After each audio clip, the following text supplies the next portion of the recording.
Jamaica. Not Jamaica. That is January day here in Toronto. You're watching Breakfast Television. Sid is off today. I'm Meredith. You got Tammy. You got Steph. Hey. And we'll have Tracy Moore joining us just around 8:30. So busy show. And we will be going back to Jamaica to check in with the guys over there very soon. Question for Sure.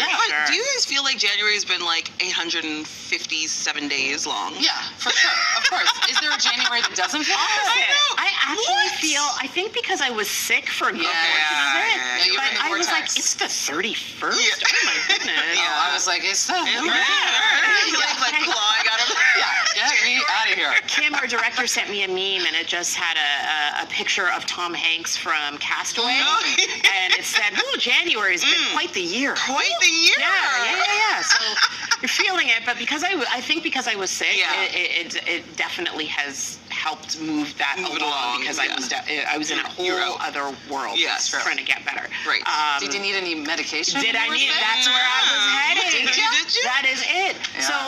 So speaking of medication and pharmacies, there is a brand new deal that came as a bit of a surprise to most people. It was announced yesterday.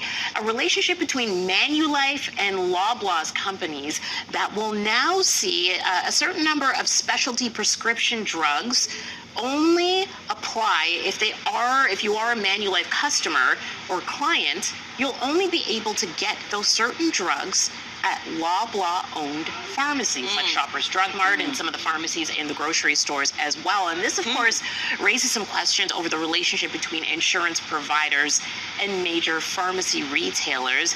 It's something that's happening in the U.S. and has been popular down in the States for a while. It's called Preferred Pharmacy Network Arrangements. And so it gives these exclusivity deals, but it's something that is starting to pop up here in Canada, and it's raising a bit of concern. Some of these drugs are for chronic illnesses like Crohn's, rheumatoid arthritis as well. So things that are common and chronic. And so if you are, Manulife is a huge insurance company. Sure, yeah. There are a lot of people who are under that umbrella if you're lucky enough to get the benefits that way through a company like that, an insurance provider. And now they're going to have to go to a specific pharmacy. So Steph, we'll start with you. What are your thoughts on I don't know how I feel about this. Just because when you say chronic illnesses, I think about, how close is the nearest Shoppers or the nearest Loblaw's own pharmacy to that person, and how easy is it going to be for the individual to actually get to those pharmacies? So that's like immediately what I think about. Yeah. So I'm not sure. And then also it kind of lends to this whole conversation around privatizing healthcare.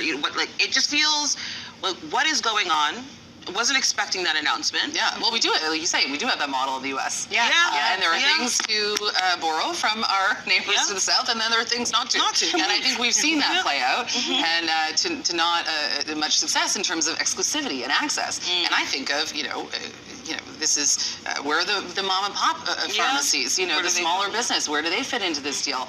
And it does seem to be walking one step more toward this idea of privatization and tiered healthcare, which, when we're in the state that we're in, access is really important. And this just leads another layer of exclusivity. Yeah, especially for those people who have these chronic illnesses. I mean, to throw another hurdle in there, another wrench in this whole system, where now you're going to have to up and move everything to a certain pharmacy, change your routine in order to go along with this deal.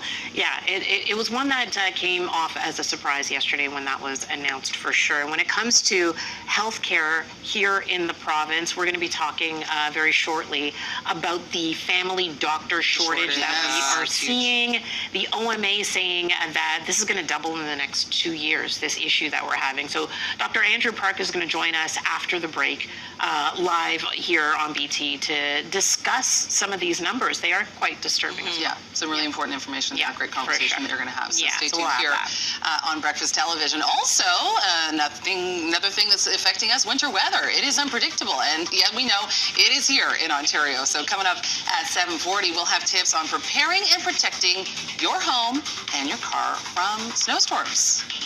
I don't like that visual. Nope, not at all. Did you see that? I got slipping and sliding too. No, thank you. Didn't you say it was August? Yeah.